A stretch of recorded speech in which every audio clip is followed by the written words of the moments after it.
boys. Speaking of revolutionary sloganeering, what have you been up to? Anything interesting happening in your lives? I got a weed whacker. Ooh, oh wow! Is that something they use on minorities? On minorities, yeah. Yeah. It's a goddamn weeds. It's kind of like a slur machine gun. You point it at somebody, just blast it to the whole list of them. I love him. No, it's for like there's like a little spinny thing, a stick with a spinny thing on the end that cuts with weeds. a plastic bit that just keeps breaking off that you need to replace. The one. It seems kind of stupid. Why not just have a metal thing? I'm sure the weed whacker, John Weed Whacker, the inventor of the weed whacker, considered this in his design. Most certainly. They go whacked. Very nice. Nothing much on my end. It's Easter. Yeah, I don't have any. Yes. Actually, Many happy Easters to you, Habibi. Thank you. But it was. I really don't have anything for the shit talking today. All right, very nice. Evie did her first Easter egg hunt. How's that? She you loved sent us it. The photos. Yeah. She was such a cute little bit. She's an angel, mashallah. She's growing so quickly. I know, she's a gremlin. But very sweet. I hid 6 Easter eggs with candy in them, and what candy? The little sweet tarts, the the chalky ones that you bite, and it's just like sugar, flavored sugar. That sounds like a 1950s like a misogyny term for a woman. Come on over here, sweet tart. It sounds like it's something you'd call me in the morning. Yeah. And then dark chocolate Hershey's Kisses, which are delicious. And she eats dark chocolate. Yeah, she'll eat just about anything. She has a wider palate than you do, Habibi. She does. Yeah. She's a literal child. I know. Kelsey will make her like real dinners and stuff, and then she'll make the kids' meal for you? Yeah. I love it. We'll get 1 chicken nuggets and 1 chicken cordon bleu, please, and then we'll switch the plates at the restaurant. Oh my god, I love it. This reminds me, I was at a what's it called? A feminist country. Let's just say that much. Feminist country, like quote unquote in quotation marks. Sure. Amazonia. Yeah, exactly right. I mean, one of those countries which makes it like a weird human rights thing. Sure. Where they're like, women have human rights, and it's fucking strange, right? Yeah, no, they'll still sell weapons to Israel, but they're gonna be like, that kind of stuff. Right. And I was at a restaurant with a female relative of mine, and they brought the bill, and they were like looking at me and at her and at me, and they didn't know who to give the bill to. So they're like, "Oh, but we're a feminist nation," so they handed the bill to her. And then she just kind of looked at them and looked at me and looked at them and just slid it over to me. And yeah, I mean, I don't know what's it's a silly fucking ritual. Yeah, they backed themselves into a corner there. Yeah, like just put it in the middle of the table and walk away. Yeah, why do you have to, make a choice? Ritual flagellation. Yeah, it's supposed to be like the pledge is about to be made with your hand towards the waiter if you are the one that wants to pay. Yeah. If neither do the pledge, neither like go to fight for the bill. Basically, you put it somewhere in the middle and they decide. I was taught that when I was 5, I think. Yeah, but the person who gestures the garçon, the one who does that is the one who gets the bill. Yeah. I'm used to. I'll say this. I have one friend who I love this person, but I also hate them because I think we've been out on like 10 dinners, and every single fucking time they beat me to it in some stupid like Looney Tunes. I'm gonna go to the bathroom real quick. It started like that, and then ended up with them like going beforehand to leave their fucking information there. So then I just fucking eat shit. I show up to go and pay, and then the fucking garçon, the waiter, is like, "Oh, but the bill is already covered." Like, fuck you. Yeah. What? It's like a spill a drink, so you slip, and oh my god! There's a breaking point where if they do it too often, then it becomes more of a flex than a gesture, and you're like, okay, dude, okay, I get it. You have money. We work together. That's the thing. I know exactly how much he makes. Oh my god. No, I get you. No, I found a loophole, by the way, to get myself out of this Curb Your Enthusiasm. But he doesn't know that you make the big. He doesn't know that you make the big podcast bust. Exactly right. Yes. So you're sitting there and you're like, dude, do you know who you're flexing to? Exactly. Literally, right. I have $12 in my I paid account. all my bills last month. I'm doing well. I'm joking, alhamdulillah. But I was gonna say, I found the solution to get out of this Curb Your Enthusiasm episode that I live in, and it's this: I invite him over and I make food, and then he can't fucking pay because I'm the chef, baby. And actually, it seems like a general. I don't know why it feels right. Does that make sense? It feels right to be like, yeah, fucking take it. You're gonna take my food. You can't. You see, ladies and gentlemen, in NBs, we often get a question. What is non-toxic masculinity? This is non-toxic masculinity, okay? One must dominate, but not dominate in order to suppress, but in the act of showing love through either food creation or food purchasing. So that one's like doing masculinity on him because he's like, I'm going to pay for your fucking meal, motherfucker. And Akim's like, hey, I'm gonna make food and feed it to you, motherfucker. Because I appreciate your friendship. Yeah, you motherfucker.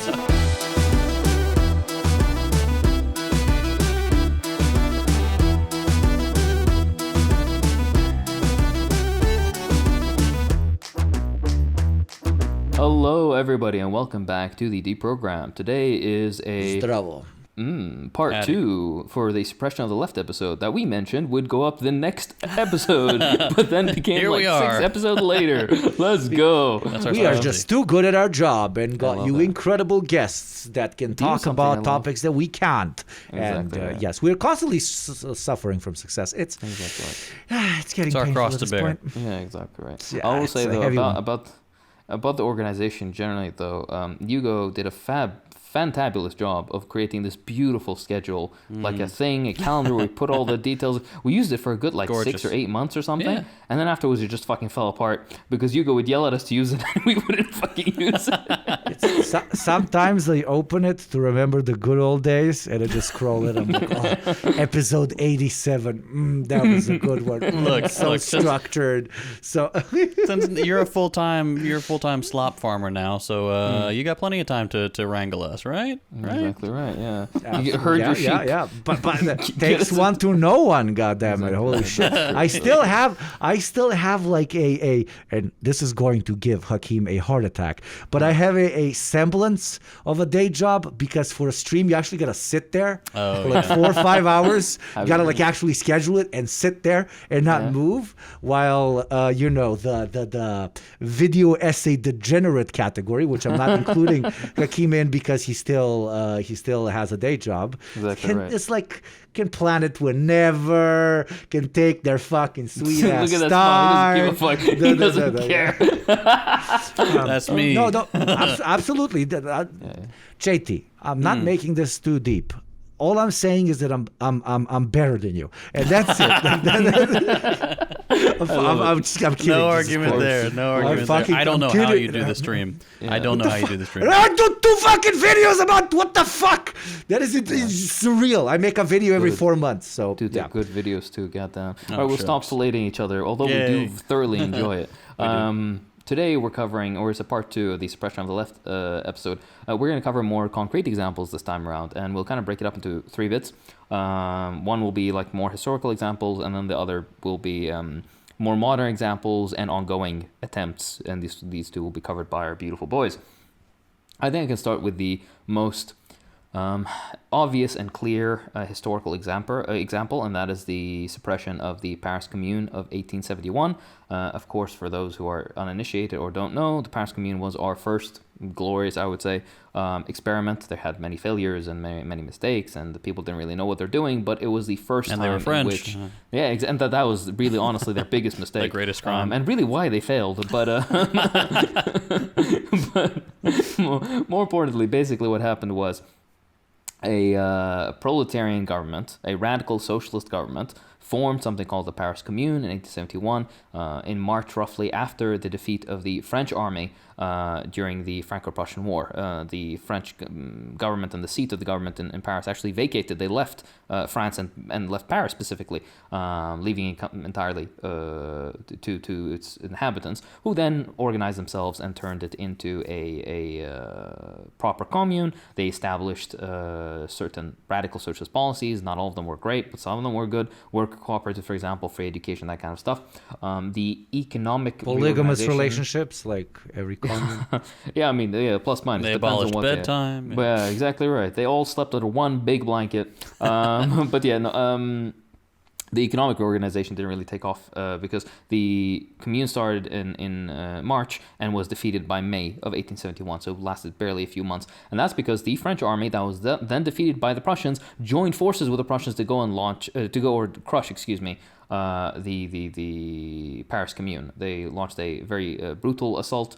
They killed many tens of thousands of people, up to 20,000 communards were believed to have been killed. Many of them were summarily executed, and then afterwards, more than 7,000 of them were exiled into the colonies, specifically to New Caledonia, which also has fantastic anti-French resistance, absolutely based.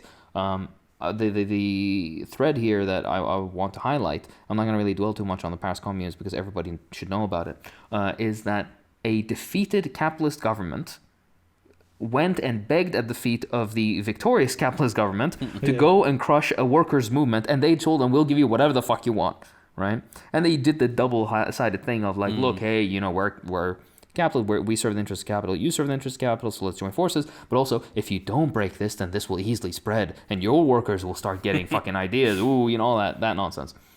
Which was probably correct, honestly.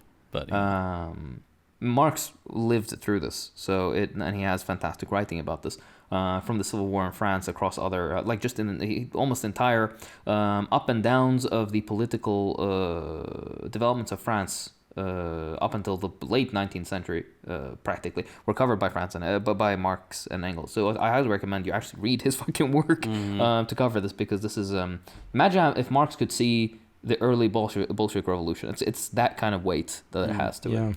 But the amount of inspiration, not just inspiration, but proper, astute analysis that you could seep from it would be, because of how much he managed to do from the Paris Commune. I can only imagine how much he would have been able to take from the Bolshevik Revolution. Sorry. Yeah. No, you're completely right, Habibi. And that's kind of the one thing that I want to underpin from this, aside from the stuff that you should already know about the Paris Commune, is this, that the capitalist governments, even in defeat in these major wars, would continue to side with other foreign capitalists, again, for all the talk of patriotism, this is to defend the fatherland, this is you've heard this shit over and over again. When it comes down to it, if the power of capital is threatened, then they'll join forces with whoever the fuck, right? They'll join forces with Satan if they need to. So which they, in essence, that's what all these, petty dictatorships around the world who ally with the United States, they are forming alliances with Satan in order to crush their workers' movements. But a similar example, or parallel example of this, was the Weimar Republic, or Weimar Germany. There were many leftist movements. The most, I guess, popular, or not popular, but the most well-known uprising driven by communist forces was that of the Spartacist uprising, which was led by Rosa Luxemburg and Karl Liebknecht, who we've done a fantastic autopsy report on, which was a bonus episode that we highly recommend you check out. These two fine people were violently murdered, essentially, and the movement of the Spartacist uprising was suppressed by the Freikorps. Freikorps were, of course, a paramilitary group made up mostly of lumpen elements of German society at the time, most of them being veterans who were kind of thrown to the wayside after World War I. The bit that I want to emphasize here is that the Social Democratic Party, which at the time believed itself to be a radical party pushing for socialism, pushing for the abolition of capitalism. At that time, that's what they believed. Of course, their policies were in no way directed towards that, but that's what their party policy stated. And they supported the violent suppression of communists and the use of quasi-fascist forces and former lumpen elements and whatnot in order to crush this workers' movement, despite the fact that they themselves claimed to have been socialists, right? More importantly, though, there are several other upheavals or uprisings over the next couple of years, and the reaction of the capitalist state to those is very interesting. The first one was one that happened in 1920, so a year after the communist attempt in Germany. It was called the Kapp Putsch.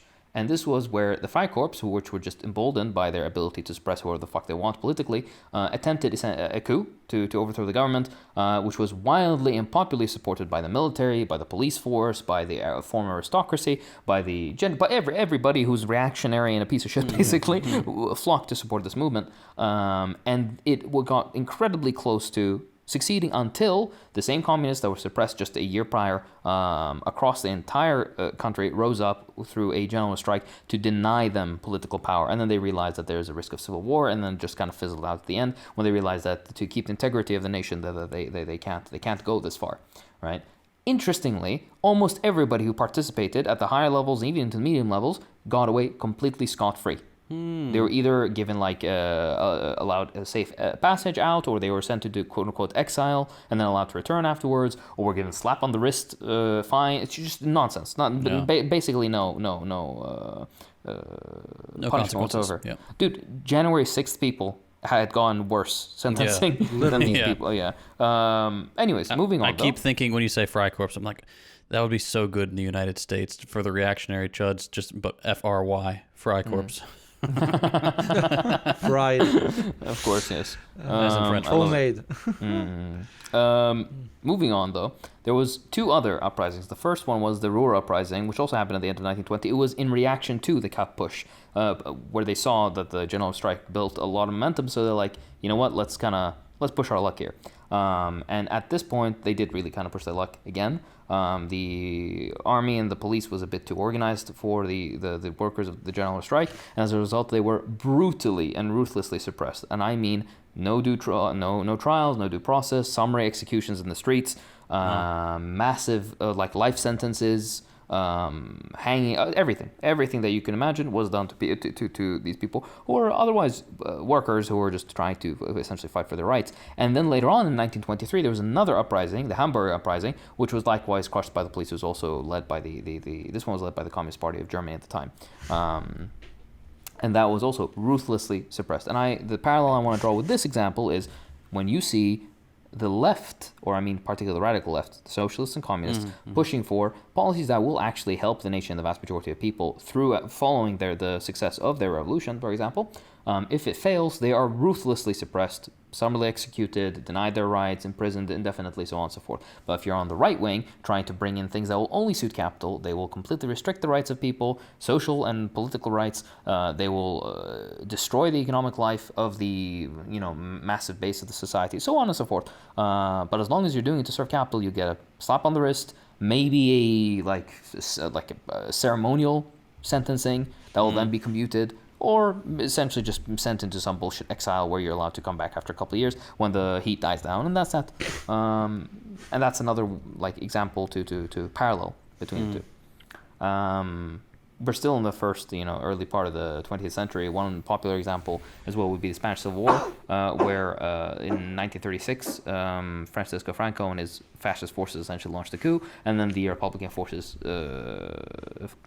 grouped and launched basically a war of independence for Spain from fascism, and then this resulted in a civil war, which was sadly defeated in the end and led to the victory of the fascists. And this is through the direct support of Nazi Germany and fascist Italy.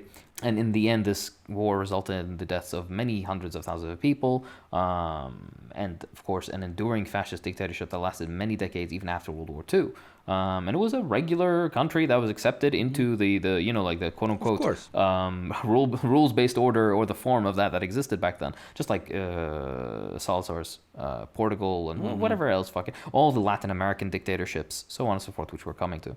But that's also not to say that the Spanish Civil War was good. Also on the left-wing side, they did lots of bad stuff as well. And this is not the place to really cover it, maybe in a future episode. But here, it's interesting to note that aside from the Soviet Union, I think only Mexico sent a few, a bit of token support. But aside from the Soviet Union, nobody else supported the Republican forces. Meanwhile, essentially, the entire rest of the world either supported the fascists or was neutral on the question, which is ridiculous to know. And this, by the way, was in the mid-30s. This is not like an unknown, what's fascism? Mussolini just marched on Rome, right? Yeah. There was a lot of volunteers, but yes, not sent by their government, but because they were just, I will put my life on the line. Yeah.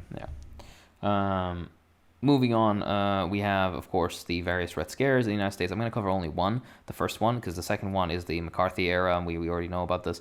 But the first Red Scare, which happened from 1917 until 1920, of course, this happened following the Bolshevik Revolution. And this one, the fear of a communist, I guess, political force rising to a significant level that it could actually overthrow the government or significantly influence the political functioning of the American state, resulted in the Palmer Raids, which was orchestrated by Edgar Hoover at the time, and the Attorney General, which was a Mitchell Palmer. That's what it's called, the Palmer Raids, in which thousands of suspected radicals, which means anybody who's like left of center to anarchists to communists, were arrested, and many hundreds were deported, and many thousands, particularly, were arrested. One notable person who was deported was the anarchist Emma Goldman, which is interesting to note that how kind of connected to our history this is, because Emma Goldman is a name you come across, and I'm sure some people have read her work and whatnot. But regardless, what epitomized these raids, which is interesting when you compare it to the suppression of, for example, the businessman plot in the United States, or the various far-right movements, or even the fucking, the racist movements in the United States, KKK people or whatever else. Those were always dealt with through the American system of due process and jury of their peers and representation by law, all this kind of stuff. When it came to suppressing leftists, though, there was no semblance of civil liberties. It was actually what epitomized this, the Palmer Raids, was the absolute violation of civil rights.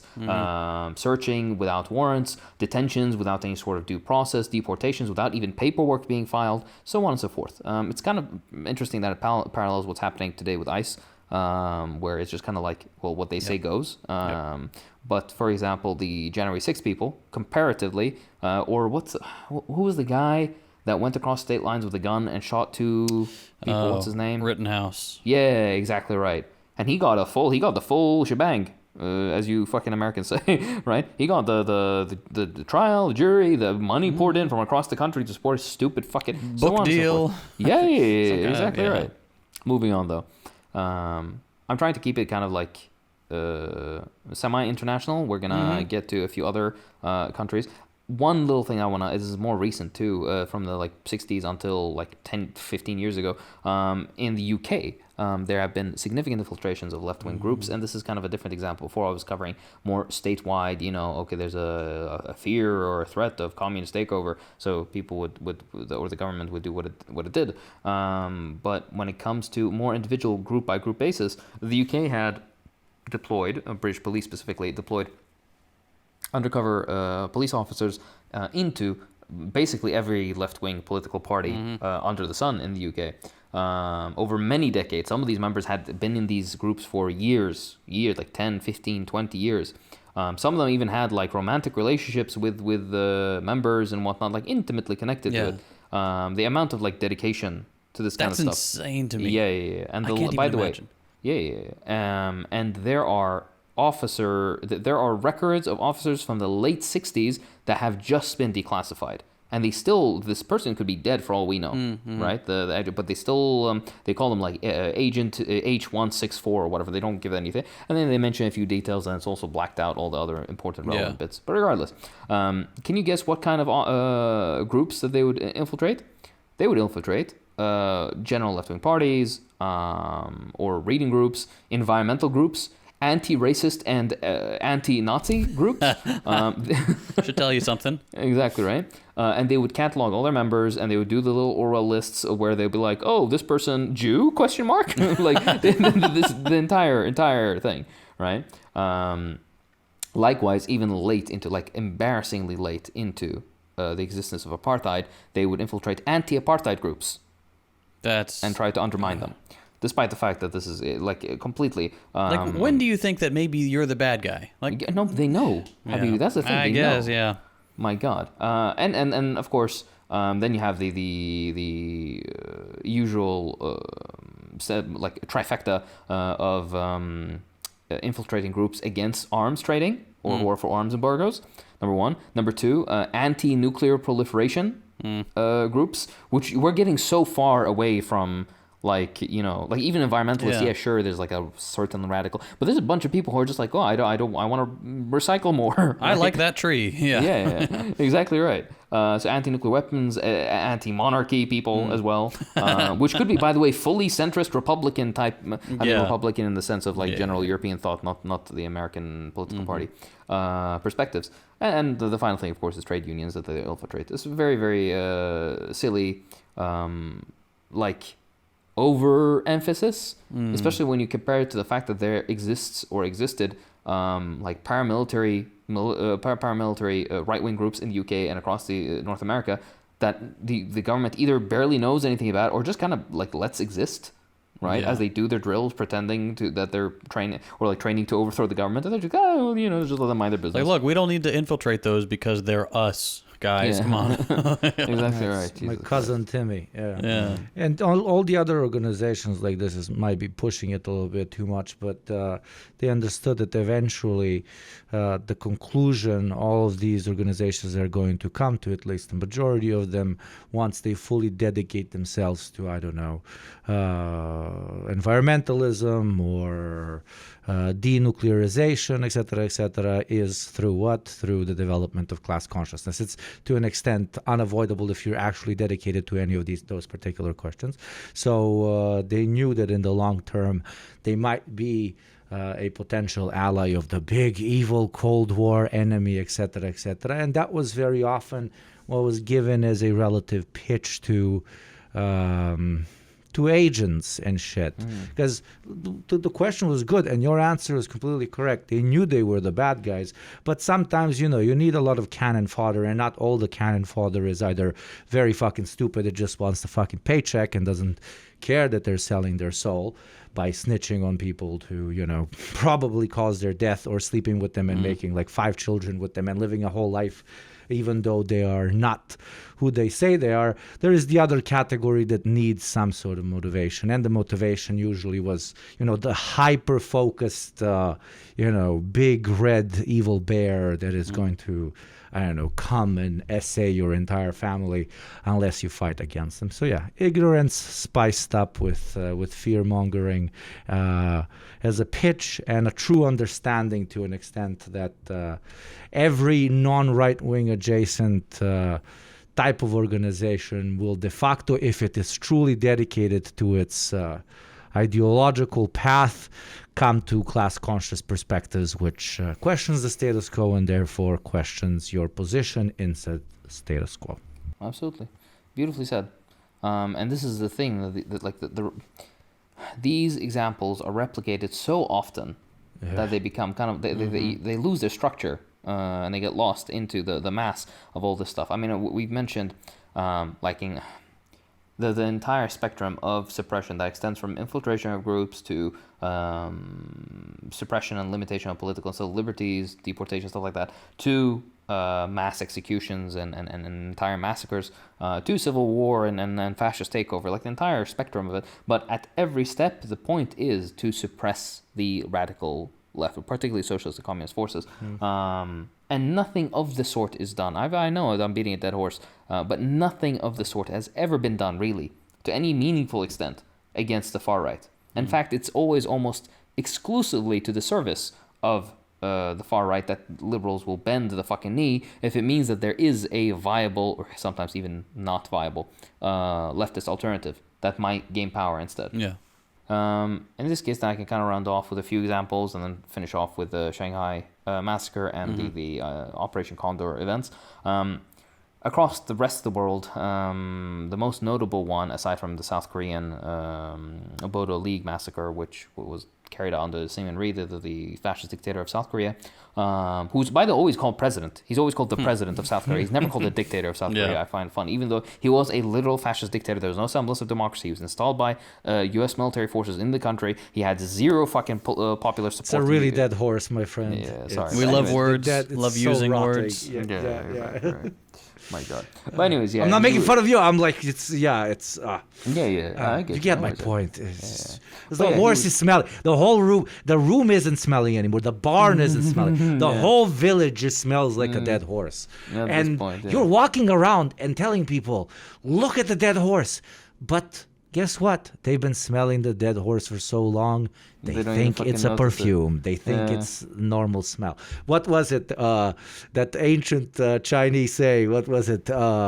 If you are with one person and it smells like socks, that means that his socks smell. If you're with two people and it smells like socks, that means that their socks smell. But if you walk around all the time and meet hundreds of people and it always smells like socks, then maybe, sir, your socks smell.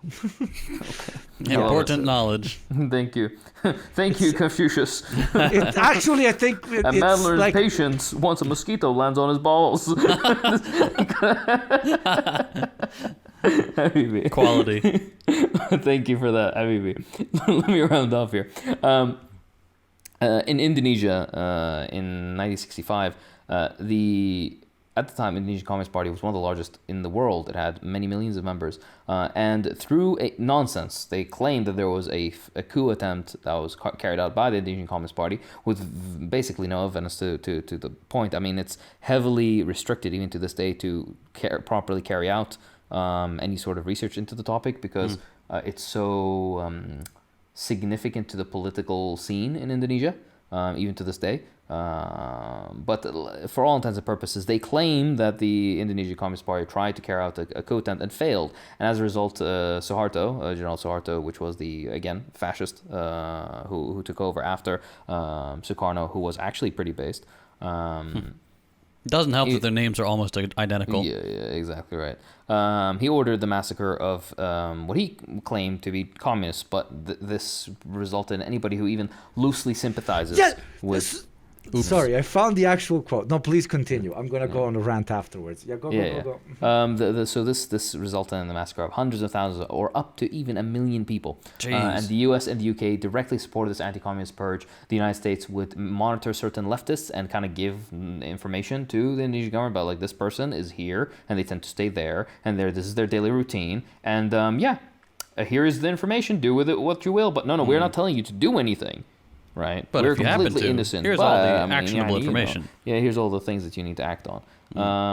Before I get to the two big examples, you go. Please say your piece. Oh yes, the socks. No worries. Sorry for interrupting. So it's if someone smells like dog shit, then they probably stepped in dog shit. Okay. If everybody smells like dog shit, then maybe you should check your shoe. There we go. Actual Confucius. Actual Confucius. Okay, so cut my previous one and add this one to your magic. Thank you. A man who prepares expects guests. How many of these do you have, Hakeem? But come on, that was good. It's a good one. I'm just teasing you. I mean, fortune favors the fortunate. Oh, yes. Oh, my God. All right. Moving on. Racists. Like, I think it's literally, they're like, haha, funny Asian man said something. Exactly right. Yes. I got me 2 Asian sisters. I'm immune. Habibi, Tang Dynasty pussy got him acting unwise. You can please bleep this. Please. I don't want people to. He needs punishment. Do not, okay? I have taken shit, he will take pussy. So do not. All right. Continue. Yes. Operation Condor. Operation Condor was Yugopnik literally probably reads a fictitious Chinese saying, but believes it because they wrote a Chinese name underneath it, which is kind of racist. Proceeds to call his friends for making fun of it racist. One of them says, I can't be racist. I got Chinese sisters. And the other one starts talking about pussy. Like, men. These are propagandists of the most progressive idea in the world. I love it. We are so cooked, bro. All right. People know it's just jokes. All right. Operation Condor. Of course. In the 70s and 80s, this was a transnational campaign of essentially what was state terror against leftist forces. This was a thoroughly U.S.-backed movement, multinational, meaning covering almost all of Latin America. It was a covert operation that even to this day, most of the things aren't declassified about it, but we have good information about some stuff that has been declassified. Generally, they orchestrated through right-wing military dictatorships that they directly installed and supported throughout South America, the elimination of leftist oppositions, movements, trade unions, parties, amongst other things, through torture, through forced disappearances, assassinations, kidnappings, so on and so forth. And it was there is no parallel to this in socialist history. We hear so much about, like, the meme that you have about, like, the state terror in the Eastern Bloc or something, which is all fictitious, by the way. Half of the shit that you're told is complete fucking nonsense. And the other stuff is at best a half truth. When it comes to the image that you have in your mind, though, that image was reality in Latin America, in right-wing or fascist dictatorships in Latin America against leftists. And how did they do this? This was part of the Cold War, like, anti-communist strategy of the United States. They really didn't like the Soviet influence in Latin America and the very large leftist movements that were gaining traction there. So they supported right-wing coups. Yeah, of course. So they supported right-wing coups in Latin America to prevent or overthrow socialist governments. So this is Argentina in 1976, arguably, like, the socialist element is arguable, but you know what I mean. Chile in 1973, where Allende was a Marxist, or also it was a support or a bolstering of previous U.S. interventions in Latin America, like, for example, the 1964 coup in Brazil, or certain purges in other, like in Uruguay or Bolivia, or so on and so forth. We covered, for example, interestingly, an episode of this regarding Uruguay in the movie review we did of State of Siege, which was the Tupamaro guerrillas and their suppression following the assassination of Mitrione, the USAID official that was basically a professional torturer that was sent by the United States to teach Latin American police forces how to kill people in as painful a way as possible. Of course, all for human rights and democracy and the freedom of ideas, or the marketplace of bullshit. I don't know. Anyways, in 1975, what happened was that there was a meeting organized in Santiago, in the capital of Chile, by the head of the secret police of Chile, and sanctioned by, of course, the dictatorship entirely, where certain core members took part in a general agreement. This includes Argentina, Uruguay, Chile, Paraguay, Bolivia, and Brazil. Certain other countries did not directly sign, but they were part of it: Peru and Venezuela and Ecuador. And of course, the U.S. was the one pulling the strings behind all of this. They provided intelligence via the CIA. They gave diplomatic cover to everything that they're doing. They gave training via the School of the Americas, where they would teach basically professional torture techniques and anti-insurgency tactics, this kind of stuff, right? And the U.S. support to these various countries and the regimes in this area varied from country to country. In Chile, for example, it was through the direct U.S. government approval and allowance that the fascist coup was successful. And of course, the fascist government got funding. In Argentina, it was military aid. For Paraguay, they would directly give support to all these torturers, the professional torturers that existed under the Stroessner government. So on and so forth. Many various examples. But how did they exactly carry out this suppression or repression of leftism in Latin America? First and foremost, it was through intelligence sharing. This is kind of paralleled by today with the Five Eyes shit and so on and so forth, where there was databases that they'd share between the various countries for providing lists of so-called subversives. And as a result, they would carry out transnational kidnappings, where, for example, if you are in Argentina and you had a person that was causing you trouble in Argentina, you'd get the dictatorship in Brazil to kidnap the person for you and then bring them into Brazil to be tortured and killed and whatnot, so nothing happens on your fucking territory, and vice versa. You do it for the Brazilians, so on and so forth. So everything's kind of mixed and muddled. So nobody knows. There's no paper trail. There's no way. The local police stations have no fucking idea. It's just a way of covering things up. Good scheme. Yeah. Goddamn. Exactly right.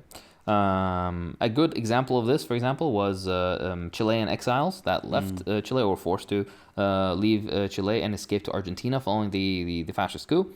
They were kidnapped by Argentine forces and then handed to the secret police in Chile, and then they were executed there. That's another example of things that would happen.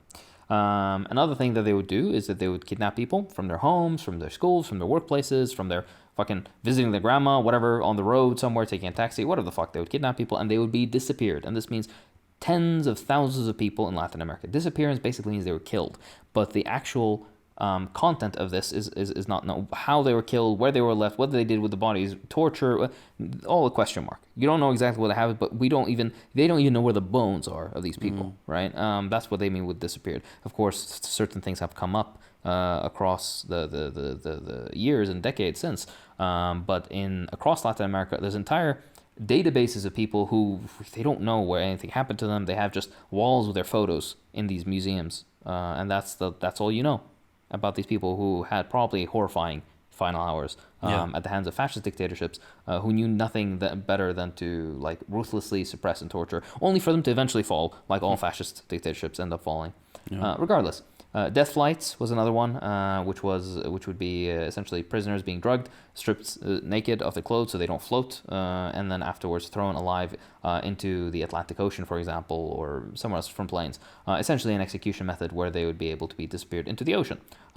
Still a popular right-wing joke. You see this in comment sections on left-wing YouTube videos a lot. It's like, hope you go for a nice helicopter ride or something like that. It's like, yeah. Exactly right. A little bit, of course, yeah. By the way, whatever happened to due process and blah blah, all this kind of shit. Even if it's nonsense, like political, like civil liberties are not things that you should be, right? But regardless, it's because these people are mask off about this. They don't care. They don't care for any semblance of a political structure that respects this stuff. They just want to be able to forcefully, through might is right ideas, carry out. That is the fascist tangent in people's mind. And that's why we have re-education, and that's why we have the cockpit. Anyways, moving aside though, an example of the death flights, how streamlined it was in the Navy Mechanics School in Argentina, which would be a place where people would be tortured, and then they would carry them out in planes and throw them out overboard into so they plummet to their deaths, and they would train people. They'd have trainees. Like you're a fucking apprentice, what's it called? Like table maker or something, yeah. And they'd be like, oh, this is his first day, so he's going to be throwing you out. And he's fucking shaking like, it's okay, you're doing fine. One interesting thing about me is... anyways. And then finally, of course, you had assassinations of certain high-profile targets. Letelier is a common one, or popular one, which is socialist minister in Chile, under Allende, who was assassinated by a car bomb in Washington, D.C., in the capital of the United States, via a bomb planted by the Secret Service of Chile, or not the Secret Service, the Secret Police of Chile, which was technically and I quote, the first act of international terrorism in the U.S. capital. But nobody gave a fuck. And probably this happened with the sanctioning of the United States, although this cannot be proved, at least not now. A bunch of others, certain high-end officials. Carlos Pras was one. Juan Torres, which was the Bolivian president, was, for example, also killed in Argentina. The various torture and concentration camps that were run, some of them were run by Nazis, funnily enough, who escaped to Latin America. Like, you can't write this shit. It's fucking... it's hilarious to even think about. They're in a fascist planning meeting. Okay, does anybody know? Like, anybody have any ideas? Everyone turns to the one white dude in the back. My God, I have some ideas. You're Hans. Exactly right. Fuck. I have a little experience. Do you want to know something? In Uruguay, there was one prison that held 1 in 500 citizens of the country. We're getting to like American levels. 1 in 500, I believe, was the number. Do you want to know what the name of the prison was? Libertad, the prison. You can't fucking make this shit up. You can't That rocks. If I were a fascist, I would absolutely do stuff like that. Oh my God. Astaghfirullah. But yeah, about the real like total number, it's not really known. I've seen this 1 in 500 number written around, but I've never really seen a source attached to it. So like use it with a grain of salt. Yeah. But regardless, there was many prisoners in here, and a lot of them innocent or imprisoned for political crimes. Regardless, the amount of people that died or disappeared ranges to many tens of thousands. Some estimates put it up to 80,000 or 100,000, so on and so forth. Of course, after certain declassification, the U.S. involvement became very clear. In 1976, there was a CIA cable that specifically supported, and I quote, secret joint operations against terrorists. So the typical nonsense that was used. In 1976, there was a meeting between Kissinger and certain Argentine officials where he said, if there are things that have to be done, you should do them quickly. Of course, certain declassified documents also showed logistical support, like they did to Indonesia, where they gave names and addresses of where people are staying and say all this kind of stuff. Do you want to know when this declassification happened? 2019. 2019. Yeah. For shit that happened in the 70s. It's that fucking good old insane. 50 years, yeah. Yeah, exactly right. Of course, like I mentioned, there was the School of the Americas where they trained Latin American officers in torture techniques, and there were certain like famous quote unquote graduates from the school that would go on to be part of the government of following countries, Noriega in Panama or Banzer in Bolivia, for example. A few people at the end were caught, I guess, for this.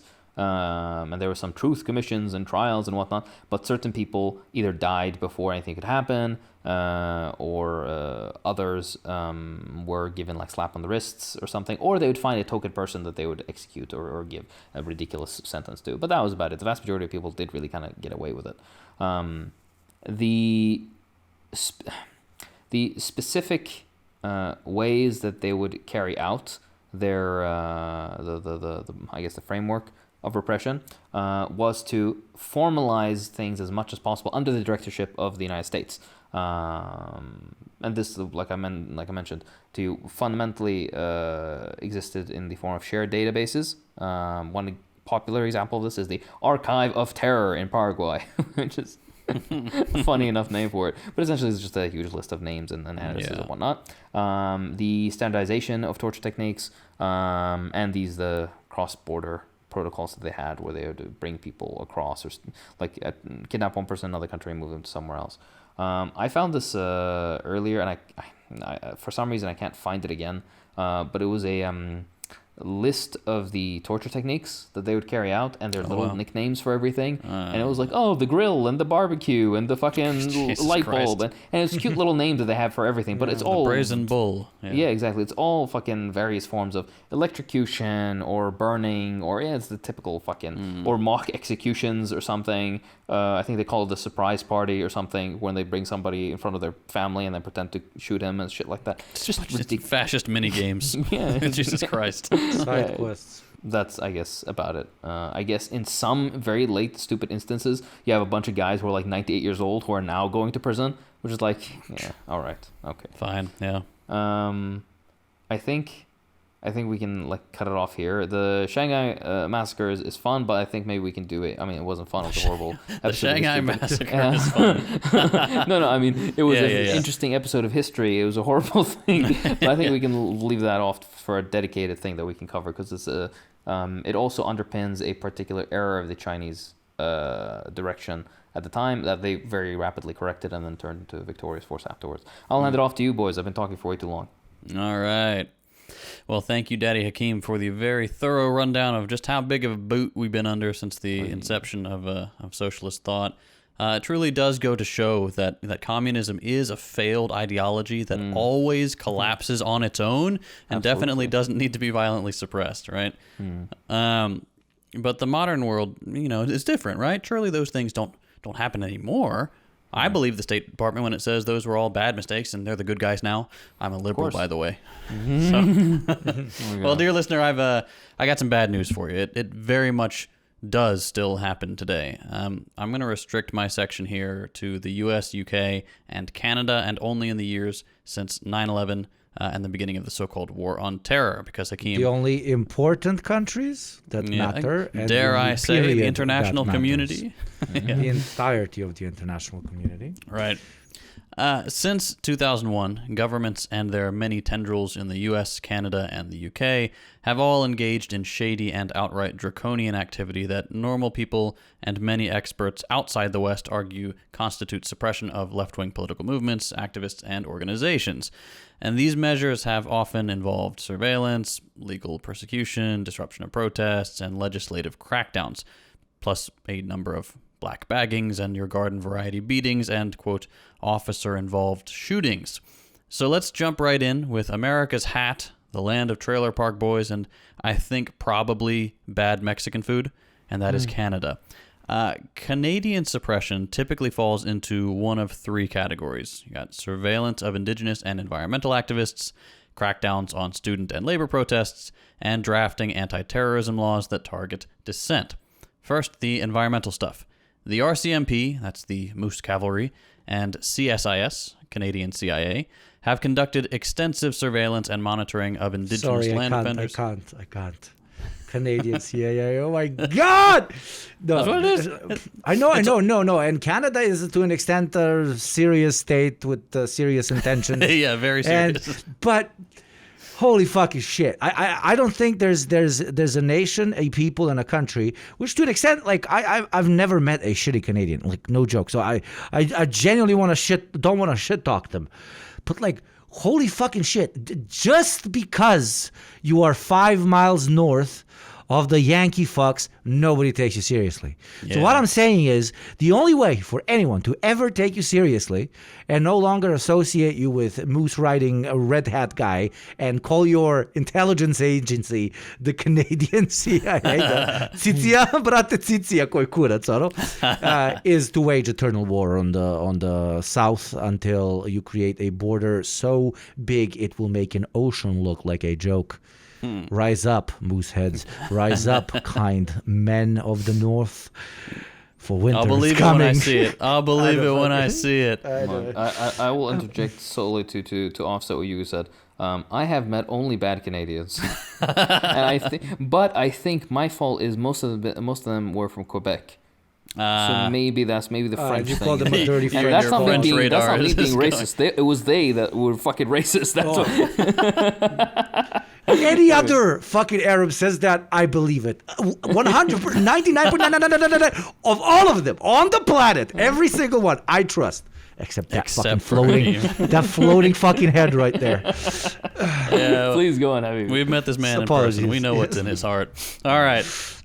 Anyway, Canadian CIA and the Moose people have conducted extensive surveillance and monitoring of Indigenous land defenders and other environmental activists, particularly those opposing pipeline projects and resource extraction on unceded Indigenous territories. For example, the Wet'suwet'en resistance to the Coastal GasLink pipeline. The TLDR there, if you're not familiar, is that the CGL pipeline, which is part of LNG Canada, cut through Wet'suwet'en territory in British Columbia. This obviously didn't go over well with the Indigenous community, as the pipeline was quite destructive and invasive, as pipelines tend to be. So the locals began to protest the pipeline, and the government got down to business, as it always does, to defend capital. According to a leaked document revealed in The Guardian, a new secretive RCMP unit was created specifically to monitor Indigenous protests, and things only escalated from there, with the so-called Lethal Overwatch memo also getting some press. This document established protocol to post snipers around pipeline protests, though the feds later claimed this was standard practice, which they don't seem to realize would make it worse, but, whatever. And then beginning in 2019, we saw some pretty brutal raids and arrests. You had police armed with snipers and assault rifles, as well as attack dogs, and they rushed protesters and arrested dozens. These arrests and increasing criminalization of Indigenous land defense has continued to this day. We've got documents from 2023 which even revealed that Canadian intelligence had been briefing oil and gas companies about their efforts to suppress the protests, which doesn't get much clearer than that. And this is only one example of resistance against a single pipeline. Like, the story is the same with opposition to the TMX pipeline, the Fairy Creek old-growth logging protests, and general surveillance and suppression of Indigenous and broader left resistance to the destructive effects of capitalism where it intersects with the environment. And this isn't all like super recent stuff either. You've got Project Sitka, which launched in 2007, and that's maintained an ever-growing list of Indigenous activists, anarchists, and environmentalists, just to keep tabs on where these people are, names, family, all that stuff. Canada has also tried to use the legal system to effectively ban all protests surrounding oil and gas projects, with legislation like, quote, critical infrastructure laws or trespass and mischief laws, and what are called SLAPP lawsuits, where companies sue activists to drain their resources. And all of this, of course, is completely opposed to Canada's, liberal rhetoric and their, literal UN obligations. Canada signed the UN Declaration on the Rights of Indigenous Peoples, which is called UNDRIP, which is kind of like that's kind of a weird acronym, but it guarantees free, prior, and informed consent for projects on Indigenous land. But the surveillance and repression and pipeline projects continue without any of that stuff. So this has had a chilling effect on dissent. You've got fear of state retaliation, discouraging Indigenous youth from joining land defense, even though they're well within their rights to oppose illegal oil and gas projects. And this also clearly demonstrates the classic corporate state collusion. Energy firms influence policing priorities, and they turn the RCMP into a de facto private security force. Now, beyond environmental stuff, the Canadian government has also cracked down on student and labor protests, as we saw in 2012 in Quebec, when the state used an emergency law called Bill 78 to conduct mass arrests of students protesting tuition hikes. Speaking of emergency, I know it's like you don't realize how bad you look when you just go around arresting students who are saying, "Hey, we're just trying to learn. Why are you fleecing us with these prices?" Yeah. And so, like, instead of talking to them or like making a bargain or something, or making it, I don't know, payable over a time, no, they just beat them up. Why is my meal fund like, $3,000 this year? What the fuck? Yeah, it's just so stupid. Like, I am police. Yeah, I'm trying to be a PR person for the Canadian police here. Don't beat up your students if you want to look like the friendly Northerners, right? Anyway, speaking of emergency laws, Canada has also followed the U.S.'s lead and passed vague anti-terrorism legislation that conveniently also includes generic dissent. The 2015 Bill C-51 expanded CSIS. Is it CSIS or CSIS? Canadians, sound off in the comments. Chat, is it CSIS? I'm saying CSIS. It expanded CSIS powers to disrupt protests based on fraudulent national security justifications. Now, Americans tend to think that we're the only ones facing suppression like this, but that is far from accurate. Our poor, sweet, frostbitten neighbors are getting kicked around too. But let's talk about another place with bad weather, the cursed land of the UK. Now, you might think, surely beans and toast is bad enough. What more must these people endure? Well, they're in the same boat as we are, just, again, probably with worse Mexican food. Now, personally, I'd consider ending it. Like, if I'm going to get beat up by fascist goons, I'm at least going to need me some quesadillas. But, sorry, jokes aside, UK suppression of the left, it follows a similar pattern to that of Canada. You got 4 categories. There's undercover policing of left-wing groups, which Hakeem touched on, crackdown on protests, trade union suppression, and legal persecution of leftist figures. Much like the US, the UK used undercover agents, colloquially referred to as spy cops, to infiltrate anti-fascist, environmental, and trade union organizations and meetings. This has expanded in recent years to disproportionately target Muslims, again using phony national security concerns to justify crackdowns on legitimate protest. And one funny episode that is worth mentioning is the Kill the Bill protests in 2021. So there was this new bill called the Police Crime Sentencing and Courts Act, which was intended to restrict protests. Naturally, people protested the anti-protest bill. Oh, wow. Right? Who could have guessed? But this led the police to launch the kind of crackdown the protesters were trying to prevent by protesting the anti-protest bill, thereby demonstrating the importance of keeping protest legal. People were getting brutalized for protesting the type of anti-protest legislation that was in the bill. Anyway, it's a very Art. You can't write anything very better British. than that. That is exceptionally it British. was a very dry kind of like, oh, of course, yeah. Sir, they are going to protest the policy of beating the shit out of them for protesting. Well, sir, I believe we should beat the shit out of them. But sir, the bill's not passed, right? Well, we beat them up, right? So they don't protest again, right? So even if it don't pass, we're all right because we can keep beating them up, right? Yeah, it sounds right.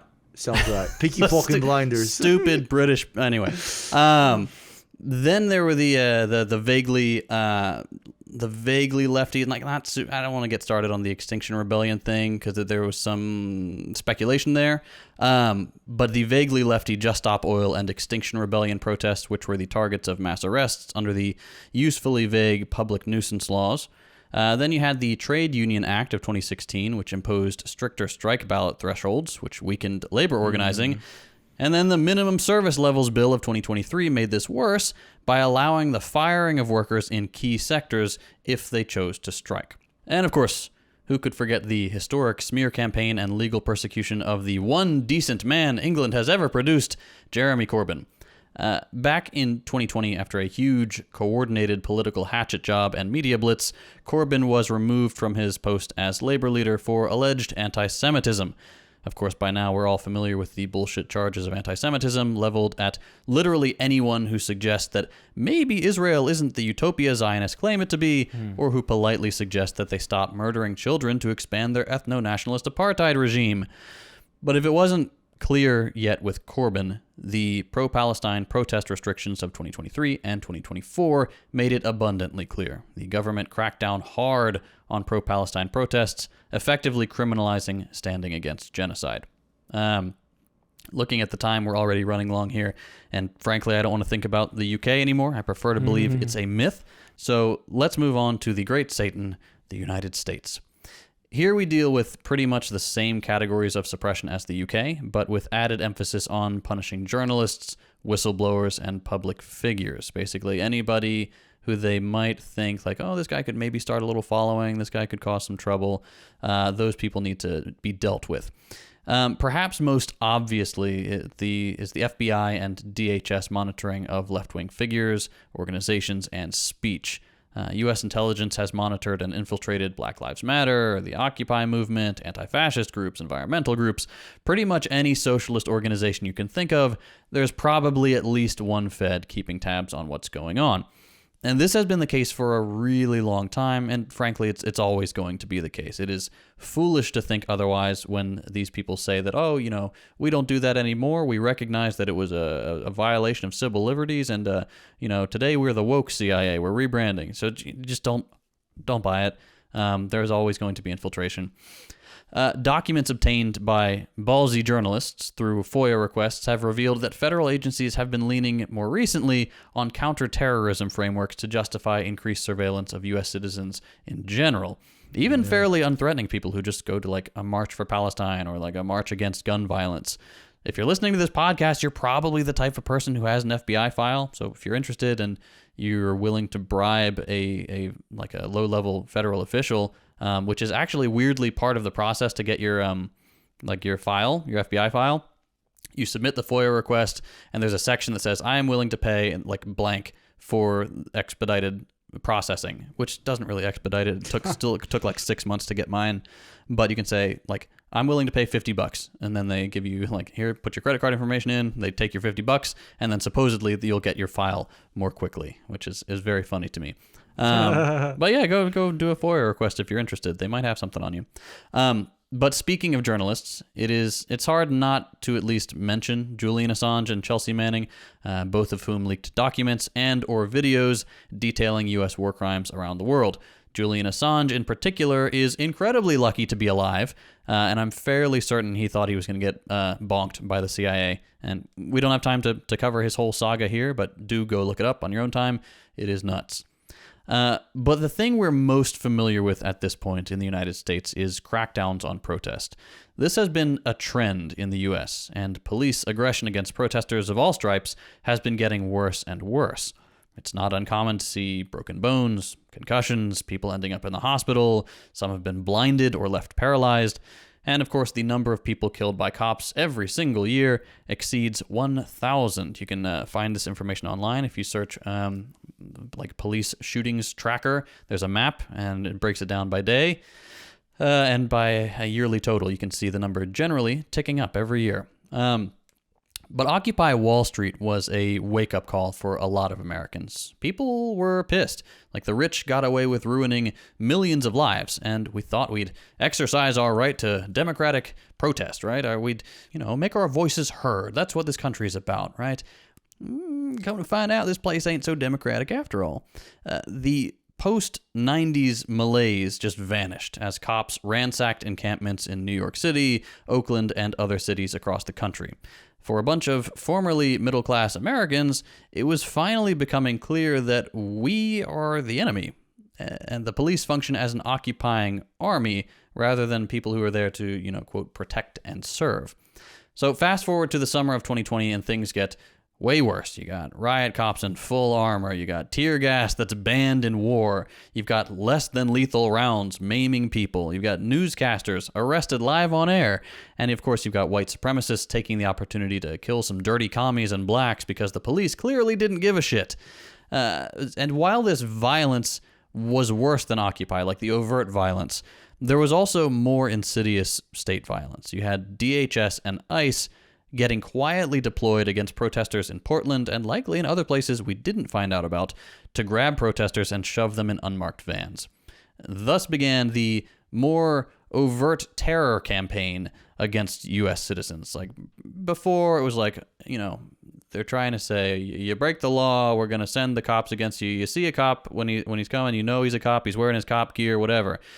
But now they're like, okay, we're going to send out federal agents, maybe some cops, but they're not going to be wearing their uniforms. They're going to be in an unmarked car.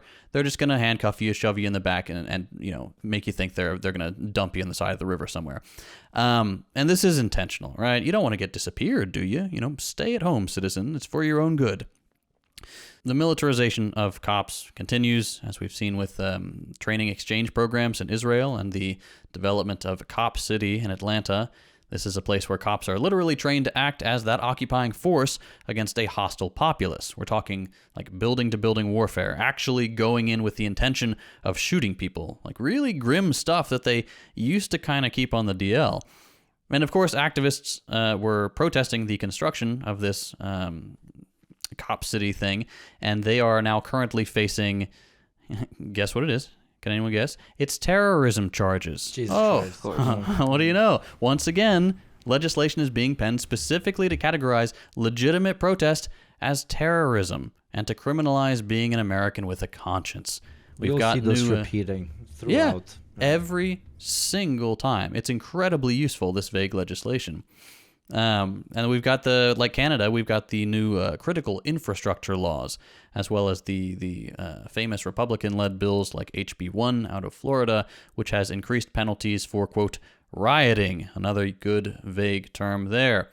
And we haven't even touched on the ridiculous witch hunts that have become commonplace in the aftermath of October 7th. We mentioned in our last news episode, I believe, you got students on visas, even people literally in the middle of their citizenship appointments have been rounded up by ICE to be detained, imprisoned, deported, or who knows what. The United States is on the decline, that's obvious, and it's following the trend of other failing empires. When you can't maintain your imperial holdings abroad, put the screws to your own people and limp along for as long as you can. If it takes cracking a few heads and disappearing a few people, you got to do what you got to do. And that is the state of the suppression of the left in the enlightened Western world. In the Anglo-speaking Western world. Absolutely. That's right. And honestly, this is the worst thing to say on a podcast, but it doesn't get much more exciting with the rest of the world either. But as a proper international show, we should mention them as well. So I basically compiled a simple list for us to go through for you to get to the bigger picture. And most importantly, connect what you've heard in past historical examples,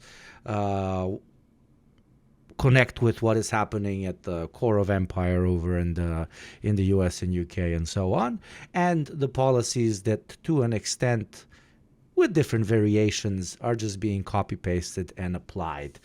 If your country is not mentioned in what I'm about to list out, please drop a comment and inform your comrades so they learn what to look out for as well. Most of these are copy-paste, some harsher than others, but you have to remember laws on political organizing in so-called liberal democracies are a scale. depending on the severity of a crisis or popularity of a workers' movement, they can quickly ramp up from simple demonization tactics to all-out physical crackdowns. So let's start with the OGs of anti-communism, Deutschland über alles, Germany. Hey. While they used to gas, hang, and shoot us in the 30s and 40s, today it's far more lax. We have a ban on communist symbols, and while the Nazi swastika is banned, some German states also prohibit communist symbols, including the hammer and sickle, under laws against unconstitutional organizations, end quote. The idea here is obviously to equate the two, the swastika and the hammer and sickle, and through that, the two movements. Next, we have the federal offices, which monitors the German Communist Party and other socialist groups, labeling them all as extremist threats. Left-wing activists, particularly those involved in anti-fascist movements, are frequently arrested under anti-assembly laws, which far-right groups never get to experience. Yeah. Over in Poland and Hungary, they have so-called memory laws. Now, both countries have basically passed laws equating communism with Nazism, making it illegal to promote socialist ideas in public spaces. Basically because it's difficult to define something as all-out Nazi or fascist. Most right-wing organizations, unless they're literal idiots with swastikas tattooed on their foreheads, get away with organizing, while even the most milquetoast Sotsdem groups have to scream at the top of their lungs that they hate communism, they have nothing to do with communists, if they want anything resembling a place in the parliament. Yes, a socialism for thee, but no fascism for me. In the Baltic states, which everyone knows I'm a very big fan of. I mean, I would be if they existed. I'm sorry. In the Baltic states, all Soviet-era symbols and leftist groups advocating for socialist policies are completely forbidden. Wow. So, free democratic state, no, you cannot advocate for socialist policies. It's illegal. In France, the domestic intelligence agency routinely spies on leftist groups, including trade unions and anti-fascist movements under so-called counter-terrorism laws. France, please do something original and don't copy everything from either the Germans or the Americans. Thank you very much. The Spanish police have infiltrated socialist and anarchist groups, leading to preemptive arrests of activists before major protests. In Catalonia, for example, you have regular violent crackdowns with activists even jailed for sedition. There it's a bit of a more complicated situation because of, national sovereignty conversations, etc., but those are very often linked with left-wing parties, right?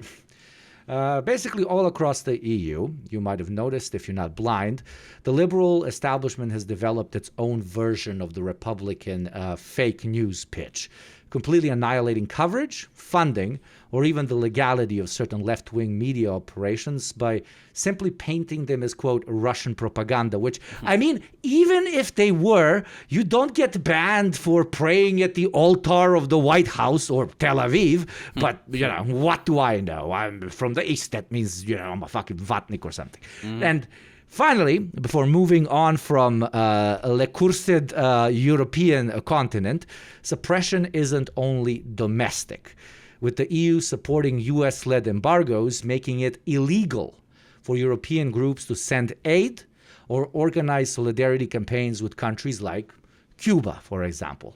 They basically... How do I make this as simple as possible? They basically do the big evil NGO ban thing while complaining about how messed up it is that other countries are banning their NGOs. That's like the biggest thing. Like, oh my God, country A, country B, usually to the east, does not allow our organizations to operate there. And yet you do not allow organizations that want to basically send fucking bread and watermelons to countries under sanctions to operate inside of your own territory. But under the argument of national security, etc., which the guys you're calling evil, totalitarian, authoritarian, vuvuzela, or whatever the fuck, are also giving the same argumentation. But hey, again, not the biggest expert on liberal hypocrisy, but to move on from Europe as a radical example, here I'm going to give you specific examples because we would be here for 17 days if I talked about every single country. So as a radical example of South America, Colombia has one of the highest rates of murdered labor and socialist activists, which with over 1,300 killed since 2016. Wow. Paramilitary groups often linked to the state target communists and land reformers. A thing called the Special Jurisdiction for Peace has been used to prosecute former FARC guerrillas who demobilized, while right-wing paramilitaries enjoy pure impunity. Let me sip water. Go sit, boy.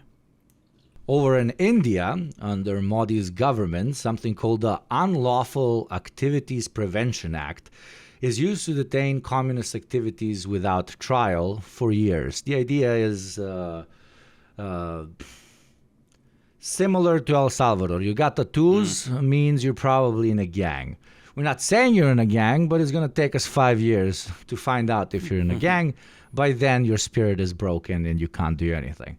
Well, in India, under Modi, to an extent, that's the same idea. We think you might want to blow up a building because you're a communist, so we're going to put you in jail for 5 years.